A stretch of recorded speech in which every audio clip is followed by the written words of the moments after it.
Good day everyone, I'm Yuhashree Prem Ganesh. My magic number is 280691 from group number 1. So here today I'm going to present a topic on the summary of the economic indicators during pandemic, the COVID-19. So here I will separate into three stages, which are the pre-pandemic, during pandemic and post-pandemic. Well, in my presentation today, there will be explaining the effect on economic before the pandemic, during the pandemic and also after the pandemic.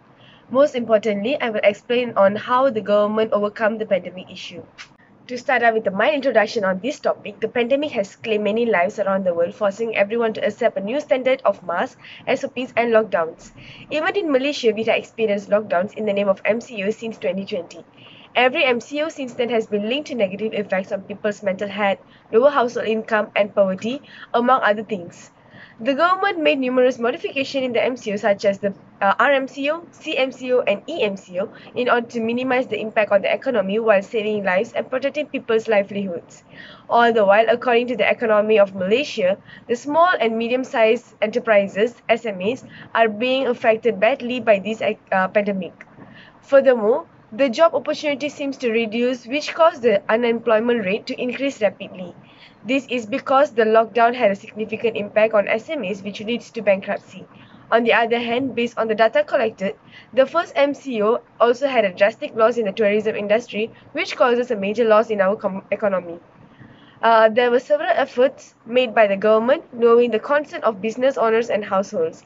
Therefore, these initiatives provided more than 200 billion in economic injections to 20 million households and over 2 million businesses, which should be appreciated.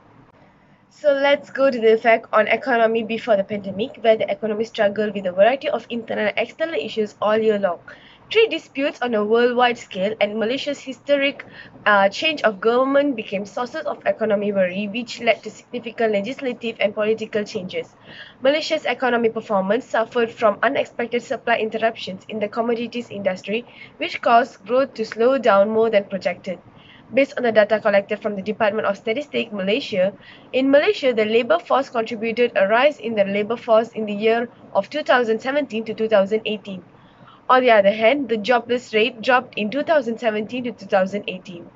This demonstrated that the economy of the nation is still experiencing full employment, which is below 4.0. In 2018, the female labour force compared to the men labour force increases rapidly. The LFPR for the 15 to 24-year age group saw the largest increase compared to the age group of 35 to 44 years. But still, for all age categories, male LFPR was still greater than the female LFPR. In general, the economic prospects of Malaysia in the pre-COVID stages are in slow growth.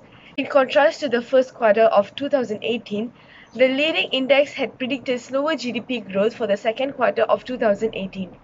The leading index, which predicts the path of economy 4 to 6 months in advance, has already given reason to believe that Malaysia's GDP will expand more slowly in the third quarter of 2018 than it did in the first. Business projections on the future economic prospect were demonstrated by this data. The leading index indicates that Malaysia's economic development is anticipated to continue in the upcoming quarter as we approach the first quarter of 2019. Malaysia's economic growth was anticipated to normalize in 2018 following a strong growth in 2017. But the economy faced a number of challenges during the year, both internal and foreign obstacles, significant political changes, partially as a result of the historical shift of commerce and the current global trade conflicts. Malaysia's government has become unreliable. Due to the economy unexpected interruptions in the supply, Malaysia was significantly impacted by the commodity sector's economic performances, which led to a higher than anticipated growth than its border rate. Continuing the discussion on the effect on economy during pandemic, which both the Malaysian macroeconomy and the economic welfare have been severely impacted by the COVID-19. There were to be two major factors that contributed to Malaysia's economic difficulties, which were caused by the coronavirus effect abroad and the new movement control measures on international travel. Malaysian businesses have been closely interlinked with the global supply chain during the last decade. Therefore, these intermediary goods are most impacted by global supply chain disruptions. In macroeconomics level, firm closures, movement restrictions, and travel bans will all have a severe impact on consumer and private consumption and also investment, which can affect the whole economy by leaving business bankrupt, people running out of money, and the financial system with non-performing debts. Businesses that have been affected during the pandemic will require help with cash flow, and this helps them to stay in business during times of low demand and have enough money to keep paying their workers. Once the pandemic was over and people could move around freely, in order to boost the economy policy should shift and focus on fiscal policy. Strengthening social safety nets and automatic stabilizers such as the EIS will also encourage the development of human capital. Besides the fact that both the economy and the Malaysian people are better prepared for any future crisis that may rise. The unemployment rate has become one of the dominant economic indicators. The labor force seems to be more elastic in lowering unemployment as the economy develops. Additionally, due to the lockdown compelling important clients to remain at home, small firms were unable to sustain their relationships. Most of them eventually turned to terminate their staffs in the last-ditch efforts to save their companies and prevent more damages, which boosts the rate of unemployment. For instance, the COVID-19 crisis has disproportionately impacted groups of underprivileged employees, including women, adolescents, and those with lower levels of education, despite exerting little or no effect on higher educated male colleagues. The under-degradation of employment market circumstances also appears to have contributed to alarming prevalence of women and young people departing the workforce. Well, as the effect on economy after pandemic, people had great expectation that the digital nation of the country will make substantial progress toward becoming a more developed nation on the international stage by that time. As a consequence of this, industry professionals are already introducing new strategies to help decrease the impacts of COVID-19 while also enabling Malaysians to recover from the MCO in a way that is both healthy and responsible.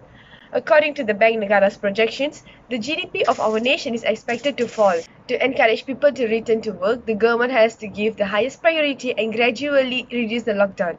Our MCO proved that the use of technology were more intelligent, which can speed up our transition into a civilization that has survived a pandemic.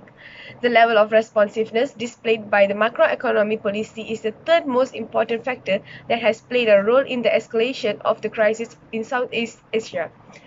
The majority of the governments in the region have not been able to meet the excessive spending standards in the Western equivalents, which is something that was entirely foreseeable from the beginning. This helps to stabilize local bond market in the face of severe capital outflows early on in this pandemic, and also to ensure that the large budget deficits necessitated by the crisis could be financed despite limited market funding opportunities and limited international assistance. Lastly, the reaction from the market was relatively muted, which partly reflected the increased credibility that these central banks have built up over the course of a number of years. After hearing the effects of the pandemic in all stages, there should be a way how the government overcome the COVID-19 pandemic. Basically, the Ministry of Health will continue to produce standard operating procedures (SOPs), but businesses will be free to begin operation on May 4, 2020, but they must continue to comply with these regulations. Working remotely, carrying out operations in digital format, and many more uses of technology are only some of the new ways of working and living that have become possible as a result of technological advancement. Several innovative digital solutions are giving fresh life to an environment that was already in the process of undergoing change. The norms of individuals are shifting toward the usage of internet platforms, corporations are embracing new ways of communication, and conferencing technologies are increasingly being used for social gatherings. Based on the data collected, we will be able to construct more accurate predictions models with the help of artificial intelligence. As long as there is a steady stream of new technologies being introduced and used, there is always a battle to be fought between protecting people's privacy and maximizing productivity. Coming to the end of this topic, it can be concluded that since the beginning of the time, the world has been shaken by a large number and variety of extremely infectious diseases that have reached pandemic proportions.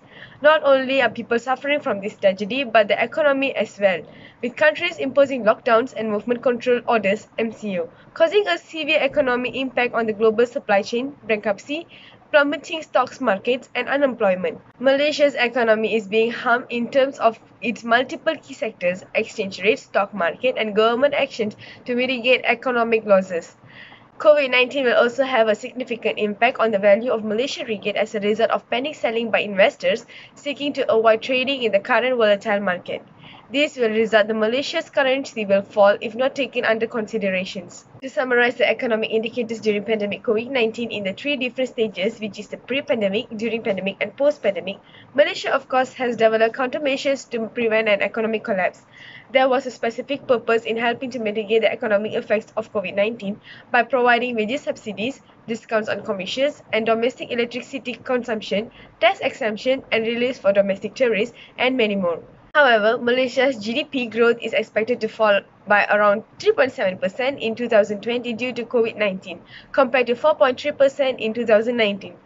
Overall, the effects of COVID-19 had a devastating effect on Malaysia's economy, causing unimaginable harm to the country and the world. However, the economy will eventually recover with Malaysia's economic growth in 2021. So that's all from me. Thank you so much and have a good day.